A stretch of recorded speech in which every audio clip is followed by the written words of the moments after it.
TNPSC simplification டைப்பில் கேட்ட ஒரு ப்ராப்ளம். ப்ரீவியஸ் இயர் கொஷின் பார்க்கலாம். ப்ராக்கெட்டுக்குள்ளே என்ன கொடுத்துருக்காங்க? Question mark -968 divided by 79 into 4 is equal to 512. If this condition is satisfied, what is the value of question mark? அந்த question மார்க்கோட வேல்யூவை நம்ம கண்டுபிடிக்கணும். கரெக்டுங்களா? சரி, அப்போ நான் என்ன பண்ணிட்டேன், கொடுத்துருக்க ப்ராப்ளத்தை தெளிவாக நான் டைப் பண்ணிட்டேன். கொஸ்டின் மார்க் -968 ப்ராக்கெட்டுக்குள்ளே இருக்குது. அதை என்ன பண்ணணுமா? 79ஆல் டிவைட் பண்ணணுமா? அந்த ரிசல்ட்டை 4ஆல் மல்டிப்ளை பண்ணணுமா? இது எதுக்கு ஈக்குவலாக 512. அப்போ நான் முதல் ஸ்டெப் என்ன பண்ணுறேன், ஈக்குவேஷனுக்கு லெஃப்ட் சைடில் இருக்கக்கூடிய 4-ஐ ரைட் சைடு கொண்டு போக போகிறேன். லெஃப்ட் சைடில் என்ன சிம்பிள் இருக்குது? மல்டிப்ளிகேஷன் சிம்பிள் இருக்குது. அப்போ ரைட் சைடில் அது என்னவா போகும்? டிவிஷனில் போகும். அப்போ 512 டிவைடட் பை 4 ஆயிருமா? அப்போ அதை கேன்சல் பண்ணால் என்ன?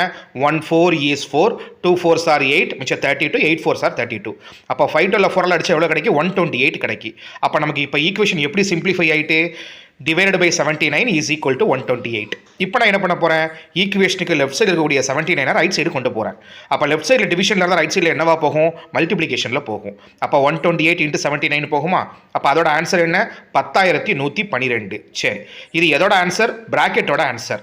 அப்போது பிராக்கெட்டில் உள்ள அந்த 968 வலது பக்கம் போனால் என்னவாகும்? பிராக்கெட்டுக்குள்ளே என்ன சைனில் இருக்குது? மைனஸில் இருக்குது. ரைட் சைடில் போனால் ப்ளஸ் ஆகும். அப்போ ரெண்டையும் கூட்டினா நமக்கு ஆன்சர் என்ன? 11080. அப்போ ஆப்ஷன் சி தான் நமக்கு கரெக்டான ஆன்சர். Thank you friends.